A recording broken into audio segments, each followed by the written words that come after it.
Hello students, তোমাদের সবাইকে আমাদের চ্যানেলে ওয়েলকাম জানাই। দেখো, আজ আমরা সেকেন্ড সামেটিভ এক্সামের জন্য ক্লাস 5-এর আমাদের পরিবেশ বিষয়ের তোমাদের প্রশ্নবিচিত্রাতে যে 7th নাম্বার অফ স্কুলটি রয়েছে, Falakata high school, girls high school HS, এই স্কুলের সমস্ত কোশ্চেন আনসারগুলি আজ আমরা দেখে নেব। তাহলে চলো দেরি না করে ক্লাসটি শুরু করি। 1.1-এ শুশুনিয়া পাহাড় অবস্থিত, আনসার হবে বাঁকুড়া জেলায়।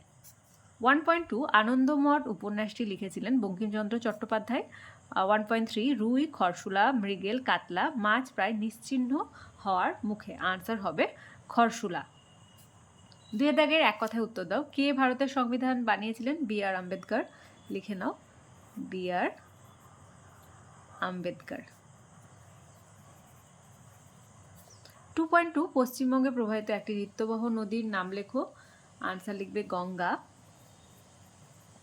2.3 কিসের সাহায্যে খড় ও ধান আলাদা করা হয়? হারভেস্টারের সাহায্যে।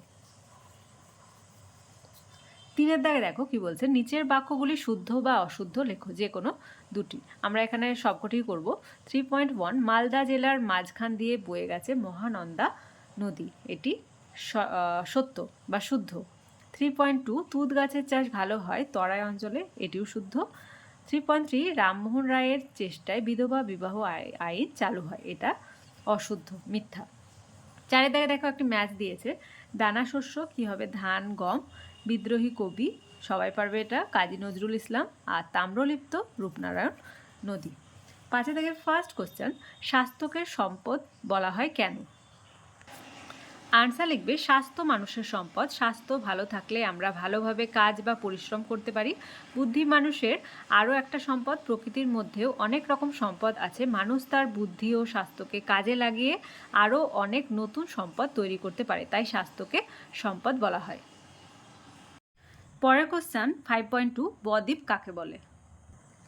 আনসার লিখবে কোনো নদী তার গতিপথে বিভিন্ন ক্ষয়প্রাপ্ত পদার্থসমূহ যেমন পলি, বালি, কাদা প্রভৃতি বহন করে এনে যখন কোনো সমুদ্রে এসে পড়ে, সেখানে এইসব পদার্থগুলি সঞ্চিত হয়ে যে মাত্রাহীন বয়ের ন্যায় বিস্তীর্ণ বিক্ষিপ্ত ভূমিভাগ গড়ে তোলে, তাকেই বদ্বীপ বলে।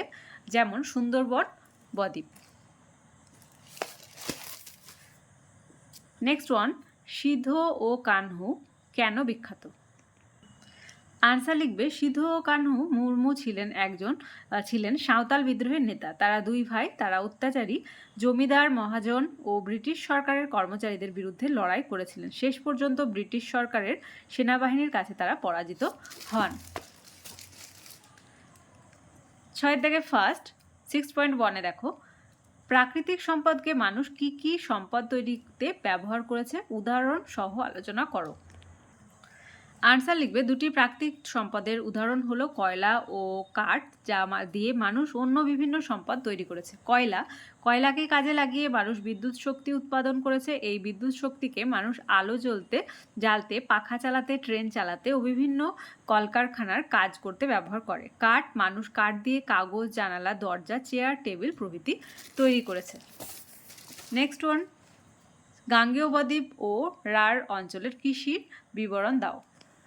রাঢ় অঞ্চলের কৃষিকাজটা আগে দেখে নিই।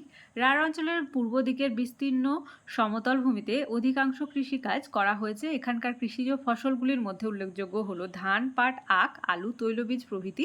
এছাড়াও অর্থনৈতিক উদ্দেশ্যে ফুল, ফল, তুঁত গাছের চাষ করা হয়ে থাকে।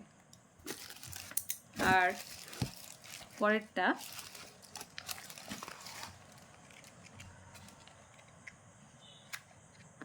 পাবে তোমাদের 114 পেজে। কি বলেছে? গাঙ্গেয় বদ্বীপ। লিখবে গাঙ্গেয় বদ্বীপ সমূহ পলিমাটি দ্বারা গঠিত। এই পলিমাটিতে বালি ও কাদার পরিমাণ নির্দিষ্ট অনুপাতে থাকে বলে এর জল ধারণ ক্ষমতা যেমন স্বাভাবিক, তার সঙ্গে এটি যথেষ্ট উর্বর প্রকৃতির হয়। পলিমাটিতে ধান, পাট, আলু, পটল, ঝিঙে, শসা প্রভৃতি চাষ করা হয়। নেক্সট কোশ্চেন 6.3 প্রশান্ত চন্দ্র মহলানবিশ স্মরণীয় কেন? আনসার লিখবে জন্ম প্রশান্তচন্দ্র মহলানবিশ 1893 খ্রিস্টাব্দে 29 জুন কলকাতায় জন্মগ্রহণ করেন। খ্যাতি প্রশান্তচন্দ্র মহলানবিশ ছিলেন ভারতের একজন বিখ্যাত বিজ্ঞানী। তার উদ্যোগে ইন্ডিয়ান স্ট্যাটিস্টিক্যাল ইনস্টিটিউট প্রতিষ্ঠিত হয়। তিনি ভারত তথা বিশ্বের একজন শ্রেষ্ঠ রাশি বিজ্ঞানী ছিলেন। মৃত্যু প্রশান্তচন্দ্র মহলানবিশ 1972 খ্রিস্টাব্দে 28 জুন মারা যান। তাহলে আজকে দেখো 7th number of school Falakata girls high school HS এই স্কুলের সমস্ত কোশ্চেনের আনসারগুলি আজ আমরা দেখে নিলাম। আজকে ক্লাসটি ভালো লেগে থাকলে অবশ্যই একটি লাইক দেবে আর ভিডিওটি বন্ধুদের সঙ্গে অনেক বেশি করে শেয়ার করবে। তাহলে আজ এই পর্যন্তই, তোমরা সবাই ভালো থেকো। Thank you.